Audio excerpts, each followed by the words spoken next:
Alright, what's up everybody? I'm going to start a new series here where I go around and I spectate the top ranking players. Pokemon Unite does have a new system that allows you to spectate top ranking trainers. As you can see here, we have a lot of people here that you can go and spectate through. So we're going to go through different people. Today, I might just choose a Cinderace right here just to see how they're playing. But we're going to break down how they're playing, see how they use their characters. We're going to see how they play their position and how they help their team at. We're going to go ahead and diagnose everything as they play so I can get better, and obviously you guys can get better at the same time by watching these Pokemon. I won't choose, Pokemon that I use. I will go through a lot of them so everyone else can get their little notes in. So let's start this off here. Cinderace. I know a lot of people play Cinderace, so we're going to watch this one first. Alright, as you can see here, everybody is in master rank, it seems. There's a veteran on their team. The person who we are spectating is here. The name is foreign, so I cannot pronounce that. Alright, so the match is starting off here. As you see, the spectate mode. You can see the team on the left-hand side at the bottom and the opposite team on the other hand side. You can spectate through other people, but of course we're going to say with the Cinderace, this is the top ranked player here in this match. So we're going to see how they're playing. They seem to be playing bottom lane. Most Cinderaces do like to play jungle, but we're going to see how they decide to play this role here. And they're going straight for the other enemy side's farm. They're going to go ahead and take that and deny them some XP. That is a good strategy that is used a lot.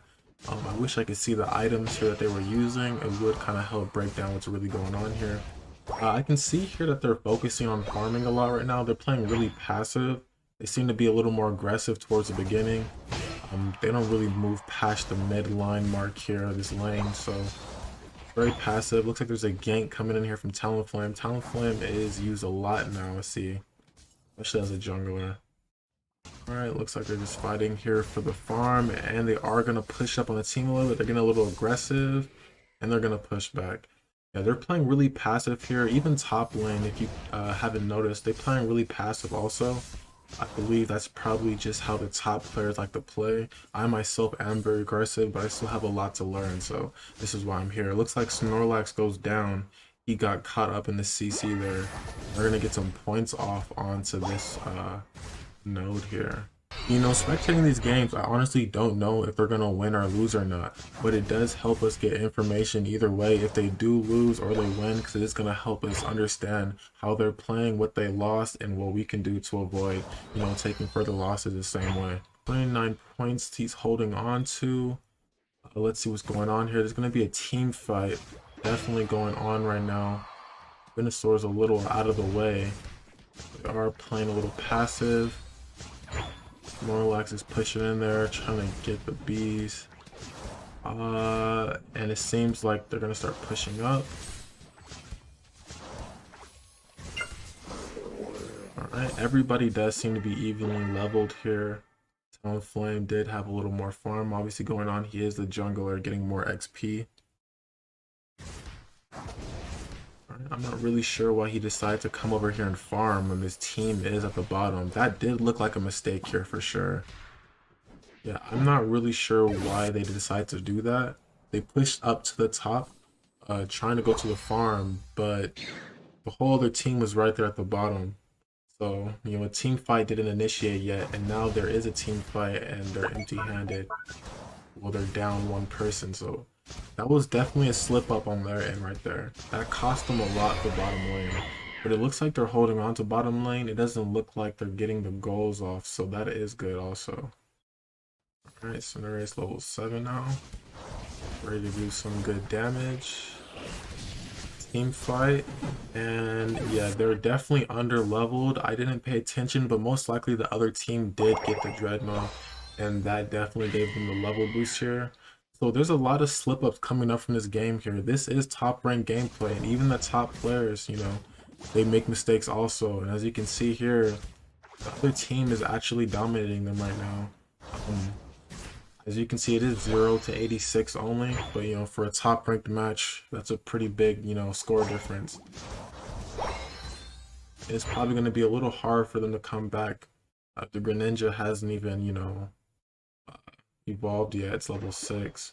So they're definitely behind here on some levels. I'm not sure if they're going to be able to turn this around. It looks like the other team really has this locked down right now.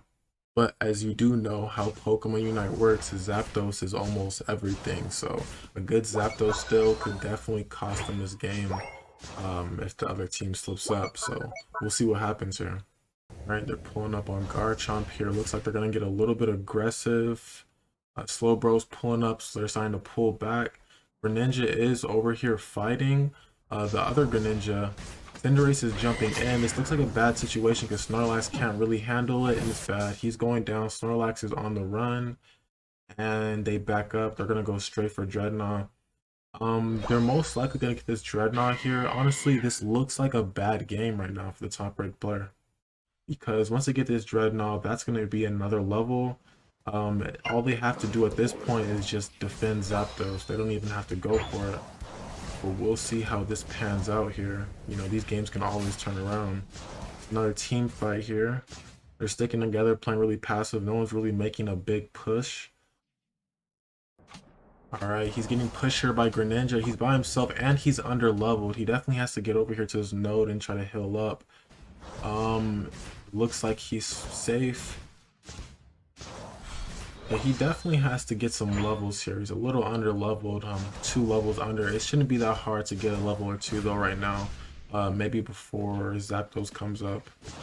Our team is really pushed back right now into their spawn. They don't really have any more goals left over to push up forward with, so it's really up to them to just farm. They are sitting on some points right now. Venusaur has 40, Talonflame has 40.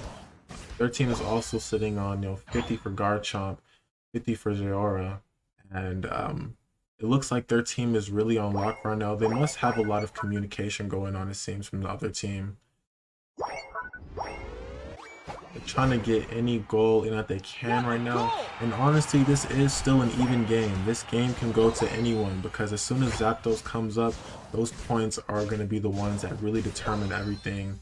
As we can see, all the goals are really going to go down by now. Everyone's off doing their own thing. No one's really staying top, bottom, or jungle. They're kind of just maneuvering around trying to get any points in that they can because they know anything right now counts towards that Zapdos. So, get as much points as you can to make sure that you really top over them once you do steal the Zapdos, or if you get the Zapdos.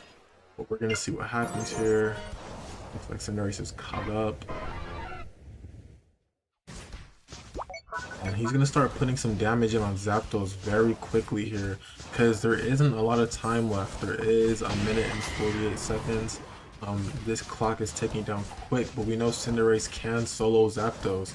Is it going to get stolen or are we gonna... Ooh, it looks really bad here. He's solo and the Zapdos is stolen.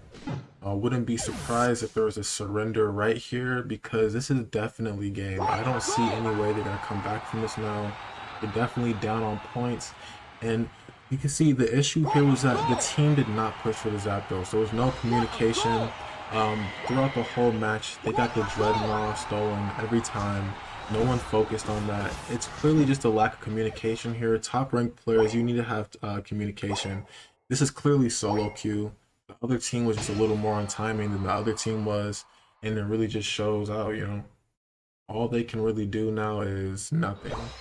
These are top players, but as I said before, they make mistakes also, and we can all learn from this if you do want to be a good player, and I also want to be a good player, so that's why we're doing this. But that's pretty much it for this video. I do not expect them to come back. There's 37 seconds left, and you can see the score here. So we did learn a lot here. We learned that your team does have to push for that Dreadnought because if you do not, it will cost you almost the whole game because you will be under leveled a lot. I noticed at the very beginning of the game, they tried to steal the farm off the bat, and I think they were trying to be a little too aggressive. It seems like the other team was more passive than they were, which kind of looked more aggressive just because of how much they overtopped them. So that's it. If you guys like this, go ahead, hit that like button, hit up the comment section, tell me what you guys want to see, if you guys like this video, if you guys want to see more of these, and then hit that subscribe button and hit that post notifications on, and I'll catch you guys later.